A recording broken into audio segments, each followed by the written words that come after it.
Hello friends, welcome to my channel AJ law expert.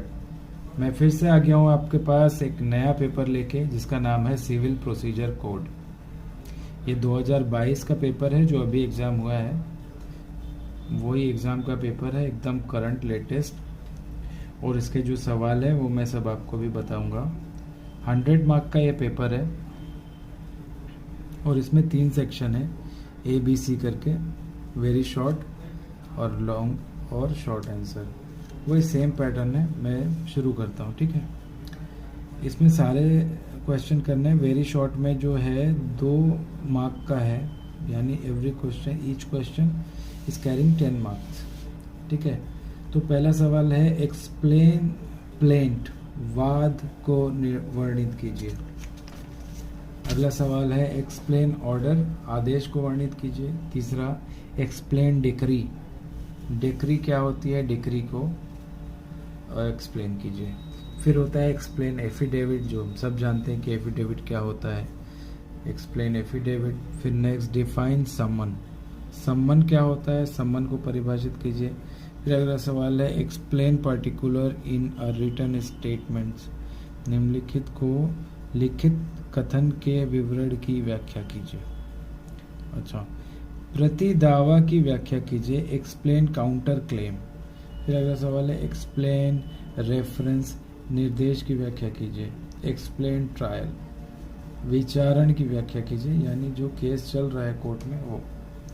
Next है explain pleading, अभिवचन की व्याख्या कीजिए। अगला सेक्शन है सेक्शन बी, इसमें लॉन्ग आंसर टाइप क्वेश्चन है जो 200 वर्ड्स में रिप्लाई करना है, यानी एक्सप्लेन करना है। अच्छा, इसमें सभी प्रश्नों के उत्तर देने हैं 200 शर्तों में। Explain plaint, what are its content, वाद की व्याख्या, इसके आवश्यक बिंदु सहित लिखिए।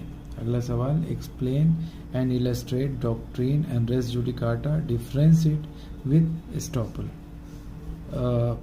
न्याय के सिद्धांत की विवेचना कीजिए। निबंध के सिद्धांत को, निबंधन के सिद्धांत को से इसको भेद कीजिए। Define summons, what are its various modes of service, सम्मन को परिभाषित कीजिए, इसके तामील करने की विभिन्न रीतियां क्या हैं।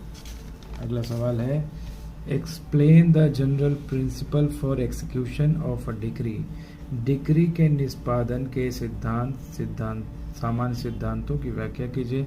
अगला explain the provisions regarding the suit against a firm, किसी फर्म के विरुद्ध वाद दायर करने के प्रावधानों की व्याख्या कीजिए। अगला सवाल है explain the rules of appeal from an original decree, प्रारंभिक डिक्री से अपील वास्ते नियमों की व्याख्या कीजिए। अगला सवाल है an executing court can not go behind a decree, discuss this statement, एक निष्पादक न्यायालय डिक्री की पुनः परीक्षा नहीं कर सकता, इस कथन की विवेचना कीजिए।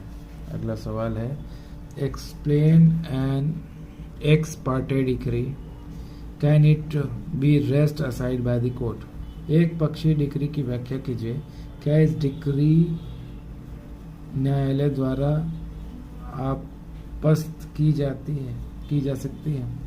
Discuss the doctrine of rateable distribution of assets, आक्तियों के अनुपातिक वितरण के सिद्धांत की विवेचना कीजिए।